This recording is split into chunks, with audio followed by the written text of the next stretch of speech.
संकटात मदत करतो तोच खरा मित्र. पण राजकारणामध्ये कधीच कोणी कोणाचं कायमस्वरूपी मित्रही राहू शकत नाही आणि कधीच कोणी कोणाचं कायमस्वरूपी शत्रूही राहू शकत नाही. राजकारणामध्ये एका रात्रीत मित्राचा शत्रू होतो तर एकाच रात्रीमध्ये शत्रूचा मित्रही होतो. महाराष्ट्राच्या राजकारणामध्ये कोणी कोणाशी एकनिष्ठ राहू शकेल की नाही याची खात्री कोणीच देऊ शकत नाही. पण शरद पवार आणि अदानी यांच्या मैत्रीचे किस्से कायमच चर्चेत असतात.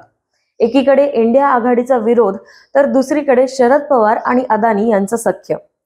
खरं तर काय असेल बरं या मैत्रीचं गौड बंगाल? चला तर बघूया या व्हिडिओमधून. नमस्कार, मी सलोनी आणि तुम्ही पाहताय वाय मराठी. असं म्हणतात की शरद पवार आणि अदानी समूहाचे प्रमुख उद्योगपती गौतम अदानी यांच्यात खूप चांगली मैत्री आहे. आता या गोष्टीचा पुन्हा प्रत्यय आलाय तो अदानी यांनी शरद पवार यांना केलेल्या मदतीमुळे. शरद पवार बारामती इथं भारतातलं पहिलं आर्टिफिशियल इंटेलिजन्स केंद्र उभारणार आहेत. याचं बांधकाम सध्या सुरू आहे. या प्रकल्पाला 25 कोटीहून अधिक खर्च येणार आहे. शरद पवारांनी त्यांच्या 2 सहकार्यांना या प्रकल्पासाठी मदतीचा हात मागितला आणि अदानी यांनी 25 कोटी रुपयांचा धनादेश पवारांकडे सुपूर्द केला. याशिवाय सिफोटेक या कन्स्ट्रक्शन क्षेत्रातील देशातील अत्यंत महत्त्वाच्या कंपनीनेही 10 कोटी रुपयांची मदत केली आहे. बारामतीतील विद्या प्रतिष्ठानच्या इंजिनिअरिंग विभागाच्या रोबोटिक लॅबचं उद्घाटन झालं. यावेळी शरद पवार बोलताना म्हणाले, बारामतीत नव्या औद्योगिक केंद्रांचं निर्माण केलं जात आहे. आपण संस्थेच्या मार्फत जगातलं पहिलं नवं टेक्नॉलॉजी सेंटर बनवत आहोत. याला 25 कोटी रुपये लागणार होते. तो 25 कोटी रुपयांचा धनादेश गौतम अदानी यांनी दिला आहे.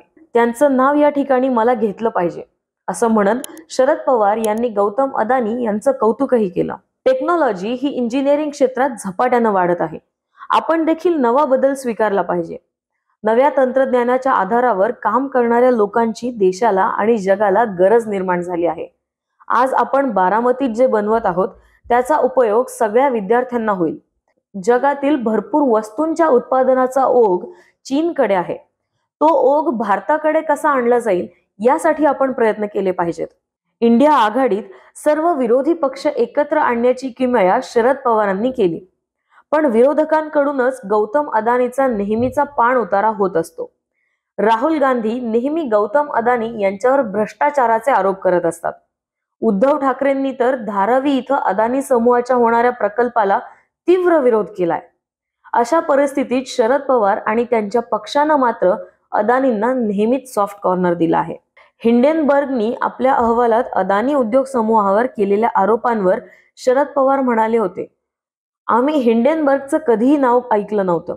हिंडेनबर्ग अहवालात अदानींना फोकस करण्यात आल्याचं दिसतंय. सर्वोच्च न्यायालयाच्या समितीनंतर आता संयुक्त संसदीय समितीच्या नियुक्तीची आवश्यकता राहिली नाही. त्यांच्या या प्रतिक्रियेवरून पुन्हा एकदा अदानींविषयीचा त्यांचा सॉफ्ट कॉर्नर दिसून आला होता. लोक माझे सांगाती या आत्मचरित्रात शरद पवार सांगतात की गौतम अदानी या तरुण उद्योजकाला मी अनेक वर्षांपासून ओळखतो आहे. कमालीचा कष्टाळू आणि साधा, शून्यातून त्यांना आपलं आजचं साम्राज्य उभं केलं आहे. लोकलमध्ये काही छोट्या वस्तूंची विक्री करण्यापासून या माणसाच्या उद्योजकतेला सुरुवात झाली. यानंतर काही छोटे व्यवसाय सुरू करून गौतम याने काही पैसे गाठीला बांधले आणि मग तो हिऱ्यांच्या व्यवसायात पडला. तिथेही पैसे मिळत होते. पण गौतम यांना रस होता तो पायाभूत उभारणीच्या उद्योगांमध्ये आणि त्याची महत्वाकांक्षाही त्यांना होती. या मधल्या काळात त्यांनी बंदर उभारणीचा पुष्कळ अभ्यास केला. गुजरातचे मुख्यमंत्री चिमणभाई पटेलांचे आणि त्यांचे चांगले संबंध होते. त्यांनी चिमणभाईकडे गुजरातमधलं मुंद्रा बंदर विकसित प्रस्ताव ठेवला. मुंद्रा वाळवंटी भागातलं बंदर आहे. तिथून पाकिस्तानची सीमारेषा जवळच आहे. या वस्तुस्थितीची जाणीव चिमणभाईंनी गौतम यांना दिली. गौतम यांनी प्रतिकूल परिस्थितीतही हे शिवधनुष्य पेललं. आज 50,000 एकर जमिनीवरचं हे बंदर देशातलं सर्वात मोठं आणि अद्ययावत बंदर आहे. गौतम नंतर कोळसा पुरवण्याच्या व्यवसायातही आले. शरद पवार आपल्या चरित्रात सांगतात की मी गौतमांना सुचवलं, वीज प्रकल्पासाठी कोळसा पुरवण्याबरोबर ऊर्जा निर्मितीच्या क्षेत्रातही तुम्ही उतरा. यानंतर प्रफुल्ल पटेल यांनी गोंदियातील वीज निर्मिती प्रकल्पाविषयी शरद पवार यांच्याकडे मागणी केली. शरद पवार यांनी अदानी यांना भंडारा ऊर्जा निर्मिती प्रकल्प उभारणीसाठी सुचवलं. अदानींनी भंडाऱ्यात ऊर्जा निर्मिती प्रकल्प मार्गी लावला.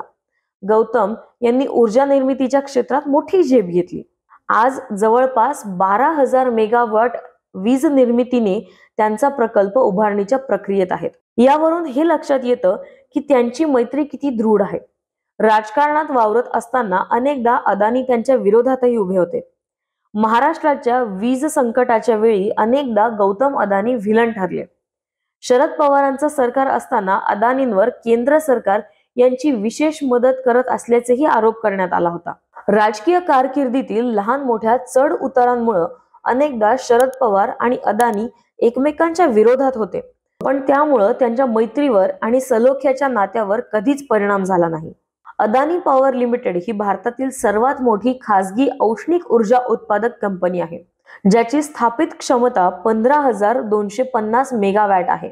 अदानी पॉवरचे एकूण 9 पॉवर प्लांट गुजरात, महाराष्ट्र, राजस्थान, कर्नाटक, छत्तीसगड, मध्य प्रदेश आणि झारखंड अशा राज्यांमध्ये पसरलेले आहेत. अदानी समूहाचे अध्यक्ष आणि संस्थापक गौतम अदानी यांना 33 वर्षांपेक्षा जास्त व्यवसायाचा अनुभव आहे. त्यांच्या नेतृत्वाखाली अदानी समूह संसाधने, लॉजिस्टिक्स आणि एनर्जी व्हर्टिकलमध्ये स्वारस्य असलेला जागतिक एकात्मिक पायाभूत सुविधा खेळाडू म्हणून उदयास आला आहे. गौतम अदानी आणि नरेंद्र मोदी यांची घनिष्ठ मैत्री आहे. यासोबतच विरोधी पक्षातील शरद पवार यांच्या सोबतही त्यांचे चांगले संबंध आहेत. नरेंद्र मोदींसोबत मैत्री असताना विरोधी पक्षातील शरद पवारांसोबतही चांगले संबंध मेंटेन करणं ही कला अदानीकडूनच शिकण्यासारखी आहे. बऱ्याचदा अशा चर्चा सुद्धा झाल्या की गौतम अदानींनी शरद पवारांना मोदी सरकारकडे आकर्षित करण्याचा प्रयत्न केला. आता या सगळ्या चर्चांमधून इंडिया आघाडीच्या अनेक नेत्यांना शरद पवारांच्या या मैत्रीसोबत प्रॉब्लेम सुद्धा आहे. त्यांनी ती मैत्री ठेवू नये असं सुद्धा त्यांचं मत आहे. पण आता ही मैत्री नक्की शरद पवारांना फलदायी ठरते की नरेंद्र मोदींना फलदायी ठरते हे कळेलच. पण तुम्हाला काय वाटतं, अदानी शरद पवारांना इंडिया आघाडीतून फोडू शकतील? हे कमेंट्स करून नक्की सांगा. पण त्याआधी वाय मराठी चॅनलला सबस्क्राईब करायला आणि लाईक करायला विसरू नका.